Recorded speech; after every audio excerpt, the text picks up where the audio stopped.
Westside love, crucial twist of psychodrama. Can't understand why black folks still mad at Obama. Southside holding it down so true. L.J. got Common Chance and Kanye too. And you boy, spoken word in Chicago, the best you ever seen. Mama Brenda, we miss you. Got Black Ice the King. Since Tower still stuck in Chicago. What's happening? What's happening? What's happening? What's happening? My city, we be so lit. Chi-town is it. Come on, get your What's up, beautiful people? What's up? What's up? What's up? Man, I miss y'all to be in the mix family out there. Your boy Tony Briscoe live coming back at y'all again. Man, I miss doing this, but life has been pretty hectic in a good way. So I will not say it's been because of bad things. I've been MIA. God has been in the blessing business, and I am one of the recipients of the blessings that have been poured down by Jah. It is great to be back on the air, semi on the air at least, broadcasting right now via Facebook Live, through StreamYard, on the Be in the Mix fan page, also on the Tony Briscoe Live fan page. So thank you all for tuning in. If you did not get to hear that single that was coming in, that is me, your boy, with one of the young guns in Chicago named Geronimo. That is the single that we did to lift up our city that has been prone to be in the media for reasons of violence as opposed to reasons of greatness. And so it was great to partner with him just to bring some light to Chicago and some light on the city.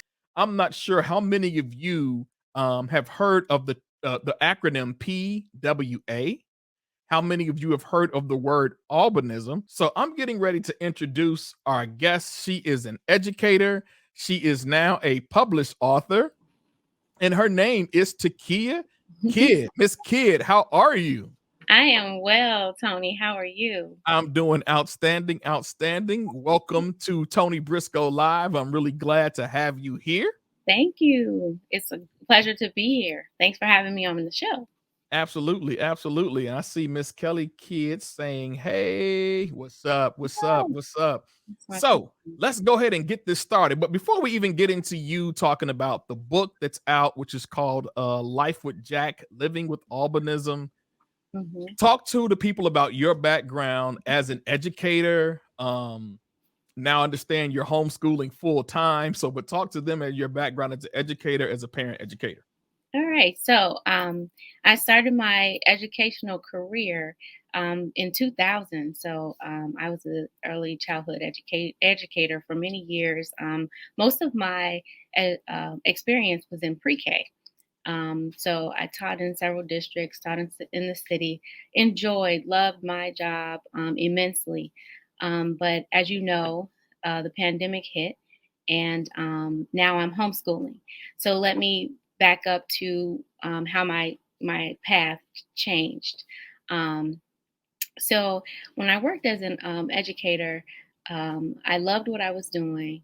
Don't get me wrong. I spent a lot of time with my parents, just giving them tips. They were always asking. At the time, I was Cross Kids, so they were always asking, Miss Cross Kid, Miss Cross Kid, my child is doing this. Can you help me out here and there?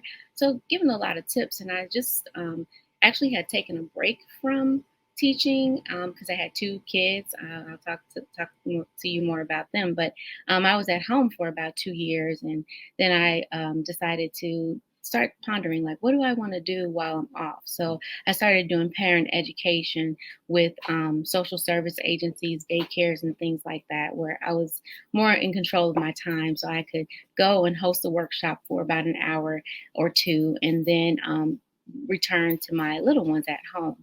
So it was called, or it is called, Parent to Parent Connections. And I found myself going back to work.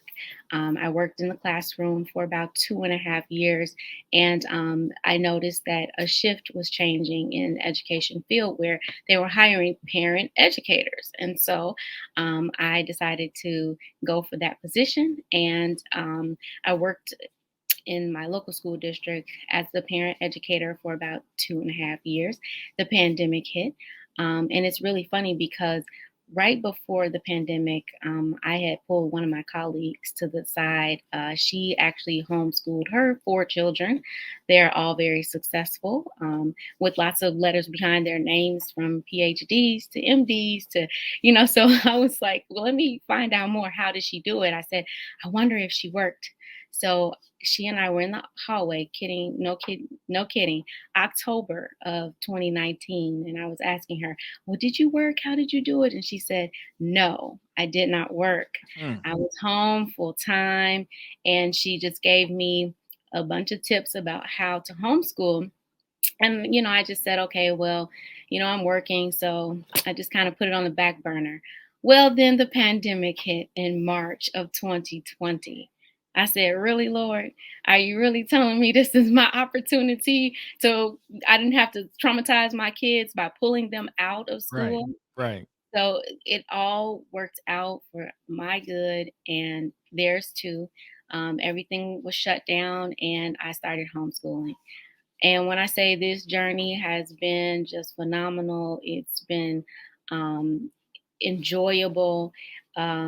It's an awakening. I was able to see, how my children are actually learning because, when they're in school, you don't see how they're actually coming into learning more information. You only see the homework side or, what you give them supplemental wise. So it was just a great opportunity to see what they can do and then to push them into different challenges or just making sure that their schooling is challenging them and keeping them engaged. So I am just enjoying, homeschooling.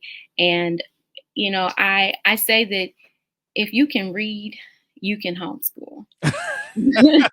Look, homeschooling is a craft. Like, Yes. it's a craft, right? It's a So craft. it's a responsibility I Mhm. never would want. So my wife homeschooled our daughter through 8th grade.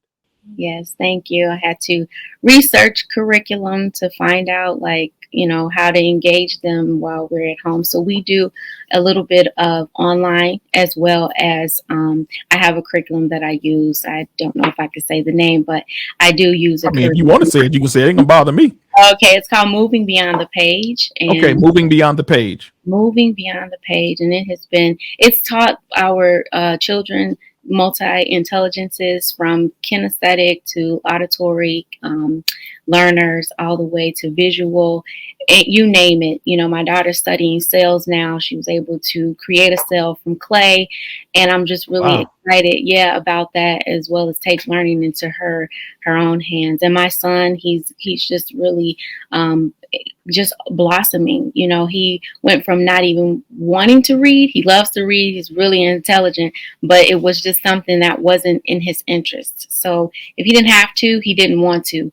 But now this second year, he's like, we're reading The Lion, the Witch, and the Wardrobe right now. Okay. And last year, it would take him like pretty much a month to finish a book. And he finished this book in like 2 weeks. And he's like, Wow. now I want to read the rest of the Chronicles. And I'm like, okay, thank you. Like my fruits of Yeah. my labor, I can Yeah. see it now. And Yeah. they're flourishing. They're just taking off. So I just thank God for this opportunity. I know working full time is a requirement for some, and then to be homeschooling full time is a blessing. So, and homeschooling is what you make it. If you work, you can homeschool when you get home. If your schedule is your schedule, Mhm. and it can be done. It's a lot of hard work, but whatever sacrifice you're willing to make, and whatever works for your family, I'm all for it. But I love homeschooling so far. Yeah, that's awesome. And my wife was the same way. I mean, believe me, my brother misses the days of 2 incomes. It just means we gotta be just watch spending. She let me know today. She's like, yo, by the way, I had to put a few things on the credit card because they didn't take cash. I was like, really, really though. But it's all good. It's all good. Yeah, So hey, speaking of children, you have two.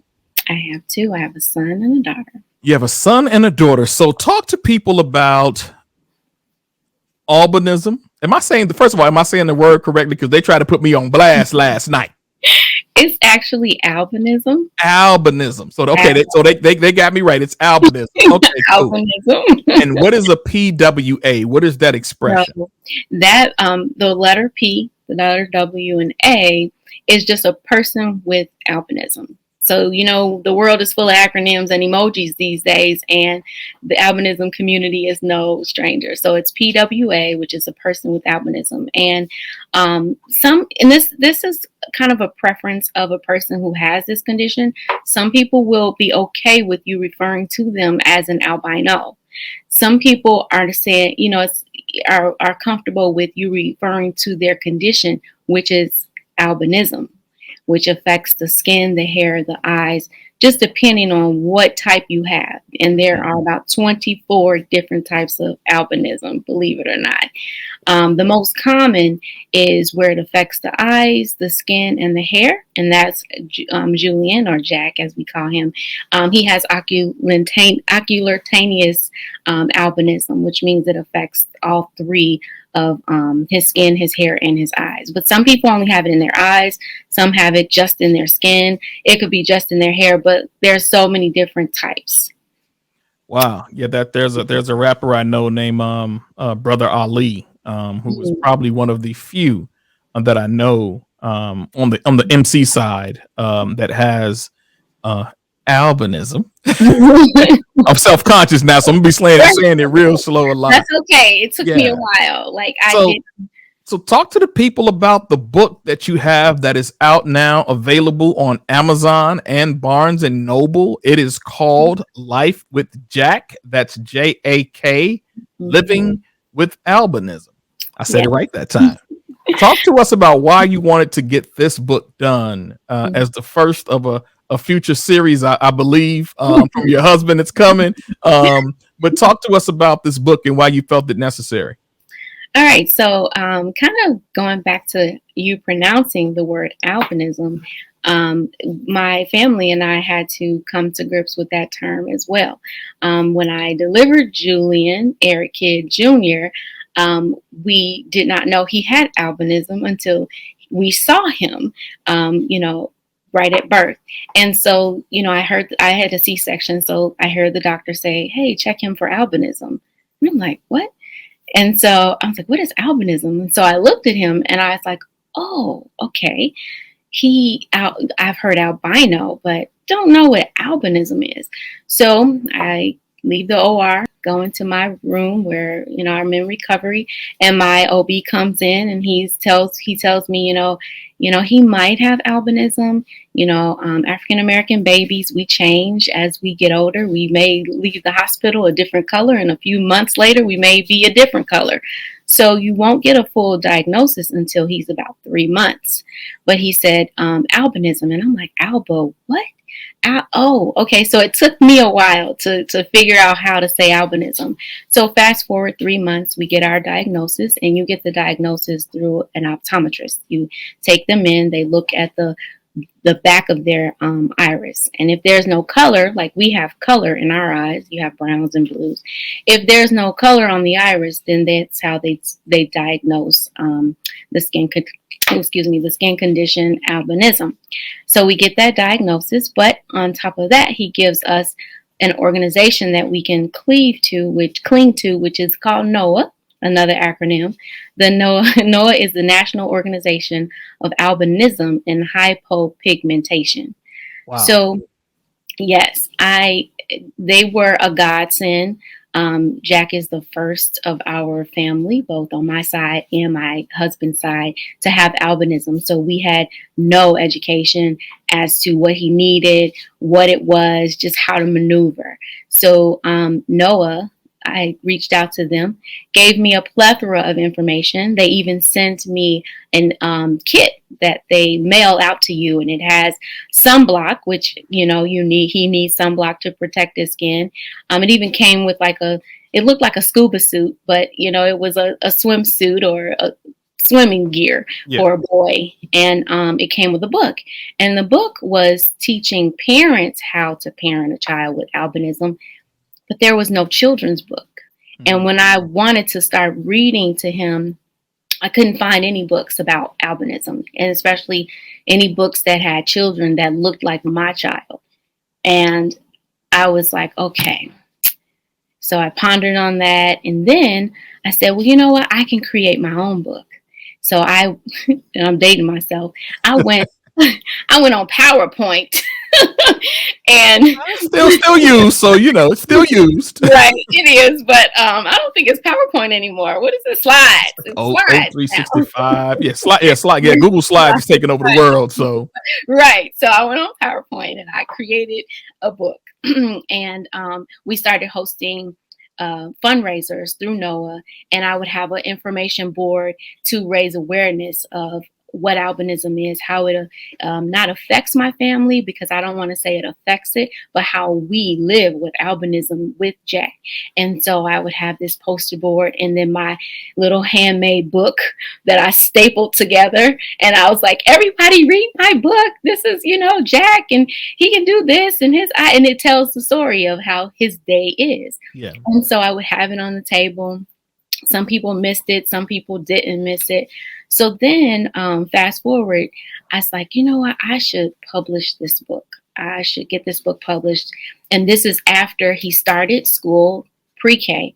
I would have to tell the teachers, like, his vision is low. So, please make sure that the areas are safe, that he can see you wherever he goes, or he's not tripping over and falling over things, because low vision is something that albinism, the condition, brings. Mm-hmm. And it's not going to get better with any glasses. The glasses are just aids to help them see better. Wow. So it's kind of like when, as we get older, our eyes tend to change, and we can put on our bifocals or our reading glasses.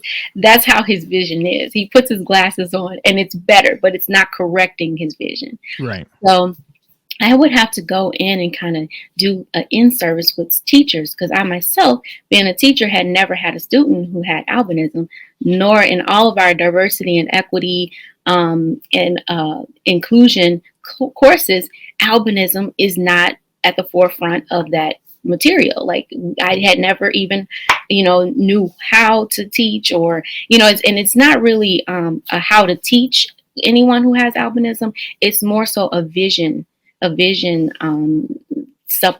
a vision need. So there's an itinerant who gives services to your child while you're in school, helping them see and learn. There's a mobility and orientation specialist that will help the child move about through their day, from the classroom to different classrooms or outside. And, they need that just to orientate themselves to their environment until they're comfortable. So now, is that something, and sorry to cut you off now, is that something that has to be supplied, that should be supplied by the public school, or is that something you had to outsource on your own? Well, I had the best of both worlds. We started out in a Christian school, and those services weren't supplied through the school district or through the private school. So we had to switch over to public school because it's automatically supplied for them. Okay. There's all the necessary people are in place. You have an itinerant, you have your mobility and orientation specialist, and then you also receive services from the vision clinics that will come in and give them an eye exam, as well as provide glasses for them, and visual aids. He uses a magnifier to look at books. He uses a monocular to see far at a distance. For us, it would look like how we use binoculars.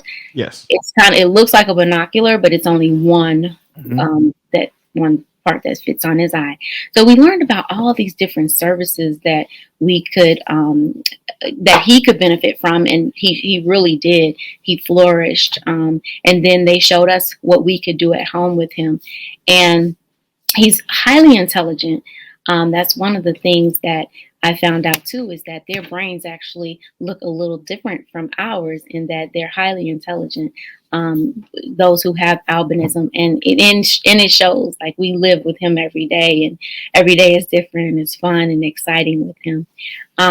But yeah, when I would go to the schools to pretty much orientate the teachers and Mhm. enlighten them on, okay, I'm leaving my precious child with you. Don't mess How with my baby. yeah, like I want to know that you're prepared, or you see what I see, so you could help him out. And I did that from pre-K all the way to really second grade. I would go Wow. in, the teachers would allow me to go in with my PowerPoint or my slides, and I would read to the students. I would Mhm. read my children's book to his class because they had questions. They're inquiring minds. They want to know, well, why does he need a hat when we go outside? Why does he wear sunglasses? Or why is he putting on his sunblock every day when we go outside, but it's not hot or it's not that sunny? And so I would go over all the whys and answer their questions. But Mhm. at the same time, I made sure that we recognized our similarities. Like, do you wear glasses? Are you a boy? Are you 4? Are you 7? Because I went in when he was 4 all the way to 7 years old. Wow. And do you use sunblock when you go to the beach? And you would see those hands. I do. And once we did that, that pretty much helped my son kind of feel like he's not so different, but it Mhm. also raised awareness to the students about why he looks different. And it's okay, we can still play, we can still do all the fun things that you would find in a friend. But in addition to that, I would send a letter home to the families, from Jack. It would be from Jack, but from us, giving them the terminology like albinism, nystagmus, which means his eyes tend to move back and forth, and how they could um, pretty much explain their new friend's condition, or why he looks a certain way, and also to break the ice too of parents. You can come and ask me questions. I'm Right. okay with that. I'm Right. not that parent that's like, hey, I don't see it. Oh yeah, we see it. It's blatant. We can't get around it. But let's embrace it. Let's educate ourselves, and be aware of it, and just let the world know, because they Yeah. already see it. And that was another thing. I wanted my son to be an advocate for himself, to know what his condition is and how to live with it, because the world is cruel, and I did not want the world to tell him who he was, and I definitely didn't want him to believe what the world might say that's not so loving to him. So he is his best advocate, and I would tell the teachers, ask him. He knows, he can speak up for himself, he understands, and he will let you know specifically what he needs. Yeah. Did he ever have to deal, especially at a young age? We love young people, especially children, but children can be, products of their environment. And sometimes, did he ever have to deal with any instances of bullying or anything at all? you know um I would say that he had some issues at school, but I wouldn't say he was bullied. Hmm. It was more of discrepancies of like, or um, opinion, matter of opinion. He's very strong in what he believes, and if you tell him certain things and you don't live up to your word, he's more of like a generalist, and he'll just, or absolutist. And then all of a sudden we have these conversations like, well, so and so didn't do this and he didn't do that, and I don't think he likes me. And we're like, no, that is not bullying. That is not, you being picked on. It's just a matter of someone having a different opinion. So I would say that he was blessed in that he was never bullied, or felt as though he didn't belong, but he was asked questions by the Hmm. students Yeah. that kind of made him feel uncomfortable. But once I would go in and talk about the book or read the book to the students, that gave him power, and he would, you know, take them back to, remember, man, I got nystagmus. So you would Don't be get it twisted, partner. Okay. exactly right. Yeah. So he would even have like, I don't understand why they don't understand that I have nystagmus. Like, it's not a big deal. So just giving him that superpower to be an advocate was, like I say, it was just a godsend. And like my dad told me when I had him, God sent Jack to you because he knew you'd be able to take care of him. And every time I say that, I get teary because he was right. You know, like he's living a life that is powerful, and he knows that he's going to make a difference in this world. And my reason and my why behind this book was to share the greatness of having a child with albinism, someone who's so unique, you know, and I wanted to share with other families. I would love this book to make it to the Library of Congress so that it's on every shelf and it's in every classroom, specifically early childhood, because it's written specifically for that age group of up to 8. But it's very informative that even if you're beyond 8, even an adult can pick it up and find out true facts about albinism. And we're just not so different. We just look different, but not so different. Yeah, you know, I think about a colleague that I came out of grammar school with, Mm-hmm. who has albinism, and it was never an issue for us. Mm-hmm.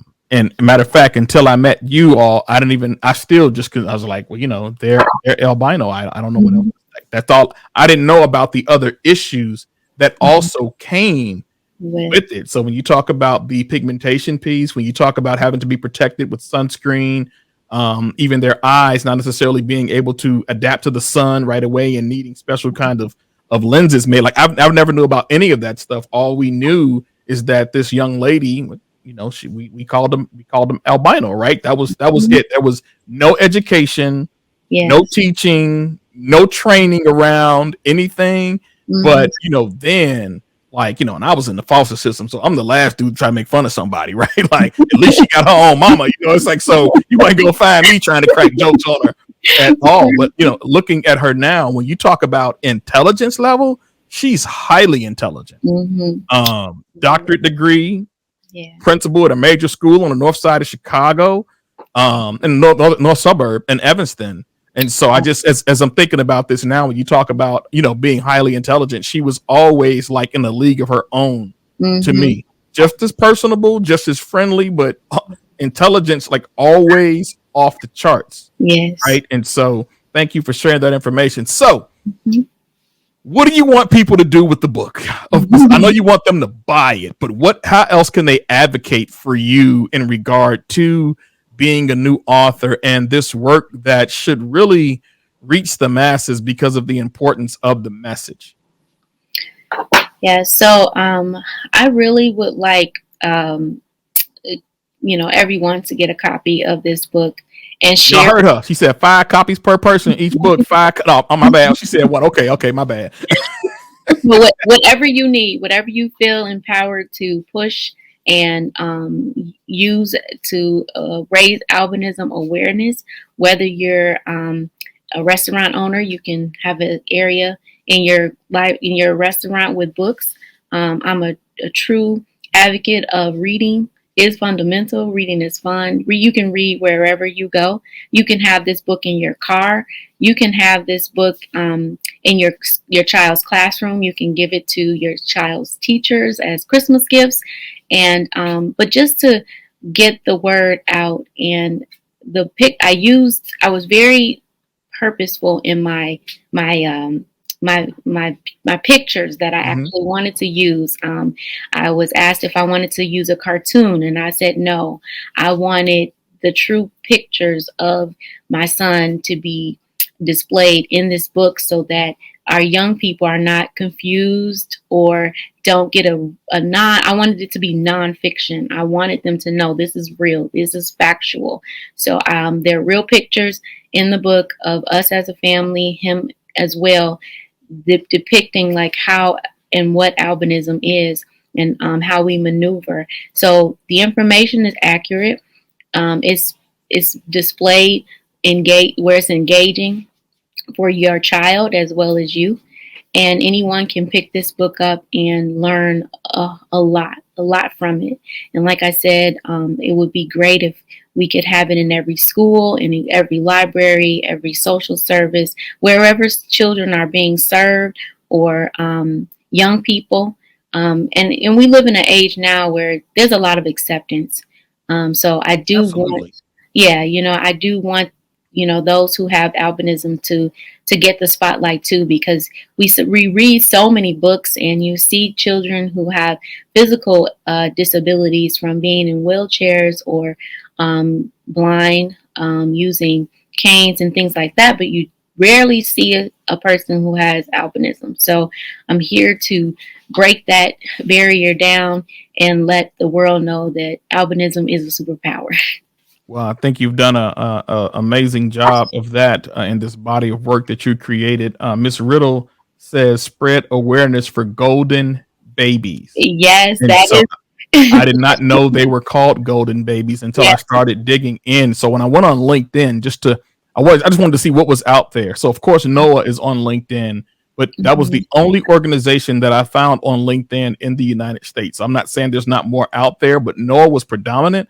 A lot of the organizations that I saw were in either parts of Africa or Australia, and I just thought that was phenomenal. The other piece I found interesting on Canva when doing a search for albinism, lots of pictures popped up. And I was very surprised by that because typically it's hard to find people of color when you're doing searches for images in general, right? And so to know that it's out there and to know that it exists and to know that you've created a body of work that will teach, that will educate, and I don't think it would be the right words to say make human, but just to see that a person with albinism is just like you, Absolutely. but they've got a Absolutely. superpower and they've got super tools to go along with that superpower. Absolutely.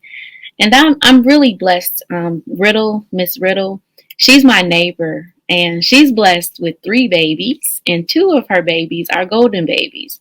And her son and my son and her daughter and my daughter are very good friends.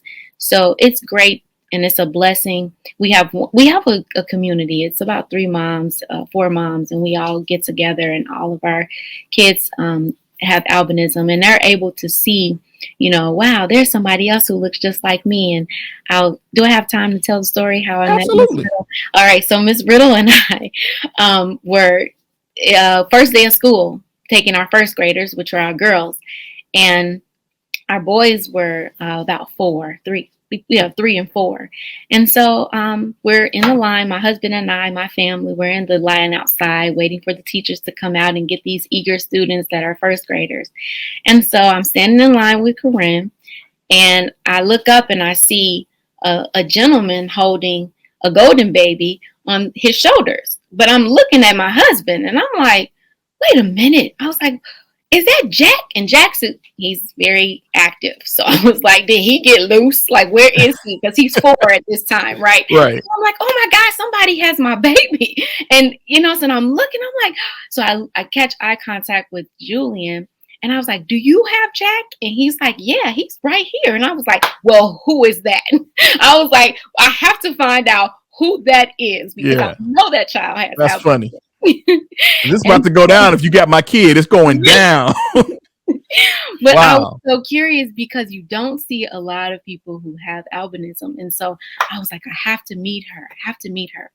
So fast forward to the end of the day, or the middle of the day, I take Jack to his preschool class, and I'm in the room and I'm playing. No, I drop him off and I see the golden child. I see the other one. And I was like, oh my goodness, like he's in the same classroom. So now I'm feeling a little, not like a creeper, but I'm like, okay, let me just post up and see where this family is. And if Right. I can at least talk to them and ask them if they know about Noah and things like that. I say, okay, hold on, pump your brakes, because everybody's not at that place That's where they're right. accepting of who their child is. So I said, okay. So I'm in the classroom playing with Jack, and I'm waiting for them to come because their son is still there. So they come in, and we just look at each other like, oh, you have a golden child too. Family. Family, we know Family. each other, right? And so Yeah. we shake hands and we give the look, because it's the look of relatedness. It's the look of, wow, there's other people out there. There's that look. It's just this commonality that we just share when you have someone or something that you're passionate about and somebody else is.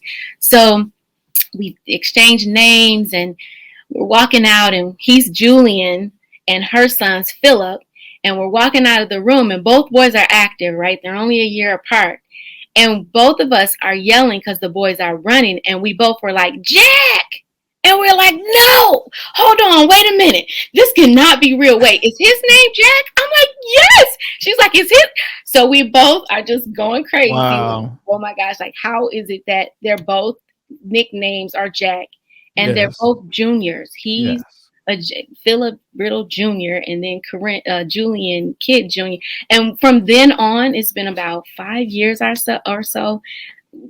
I call her my younger sister. She's a little younger than me, but we are sisters in the bond of albinism and homeschooling. We're both on this homeschooling journey, and I just love me some Carrie and the Riddles, and we do a lot together. So it's a blessing to have them right around the corner from us. So yeah, she says, look how God works. Yes. Well, that's amazing. I am excited for you. I'm excited for the journey of this book, and I'm excited for the future of your family and what this will do for you, and what this will bring attention to something that happens in very different parts of the world. Absolutely. In very different parts of the world. So she says they love you all too. And a great story. So I appreciate the folks who joined in from the Facebook family to tune in to this message. Yeah, being in the mix is always about, just like Tony Briscoe Live, connecting causes and the people that care. That is our banner, that is our moniker, and that is what we do. So if you're out there and you've got something going on and you want to come on Tony Briscoe Live and talk about it, by all means, please reach out to us and DM us in our inboxes on Tony Briscoe Live or beinthemix.com. Getting my show back together. I will have on a family who has a tutoring organization called Wazato, and I will have them on next week. And so looking forward to continuing the journey of education. Miss Tikia Kidd, thank you for coming on to Tony Briscoe Live. Thank you for your time and attention, and looking forward to your continued success. Absolutely. Thank you so much for having me on. Thanks for everyone who joined in. And Enduring Publishing, thank you so much for making my dream come to fruition. Yes. You are very welcome. I'm learning a lot about the publishing industry. I thank you for trusting me with your heart and with your baby to get this project off the ground. I will be taking some design classes myself in January. So looking forward to, pushing the publishing umbrella. But really my main goal is to bring people's stories to life and help them have their dreams through writing and being authors come to fruition. That's my passion. I love people, and that's the connection that I'll make. And I'm looking forward to this show getting its steam back, and being consistent and committed to those things that I love to do. So again, thank you for trusting me with your dream. Thank you for trusting Enduring Publishing with your baby. We'll make sure that it's taken care of and nurtured the proper way. Thank you. All right. Thank you for being here. I appreciate you. You're welcome. All right, family. Thank you all for tuning in to Tony Briscoe Live, hosted on Be in the Mix and Tony Briscoe Live Facebook pages. Thank you, Miss Pettis Lewis, for tuning in. I appreciate you all. I like to always close out with a thought.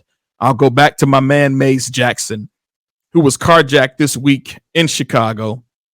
I will say the biggest thing I got from Maze on his show is he talked about how he's had to typically think he had to separate his show from his relationship with God. And now he sees them literally both as one. Whatever it is you desire in life, whatever it is you've been called to do, never forget your purpose. Never forget what you're called to do. And never forget how God is in the mix of everything. You can find this book on Amazon.com or BarnesandNoble.com. It is Life with Jack. That's J.A.K. Ladies and gentlemen, I thank you for your time. I appreciate your efforts. I appreciate your support. Thank you for being here and all you do. Make sure you're taking care of yourselves out there. It's Tony Briscoe. I'm out of here. Sky, fire, bears, cubs, and a sock. Let's go. My city, we be so lit. Chi-town is it. Come on, get your fix. My city, we be so lit. Chi-town is it. All right, Chicago. Y'all have a blessed one. I'm out of here.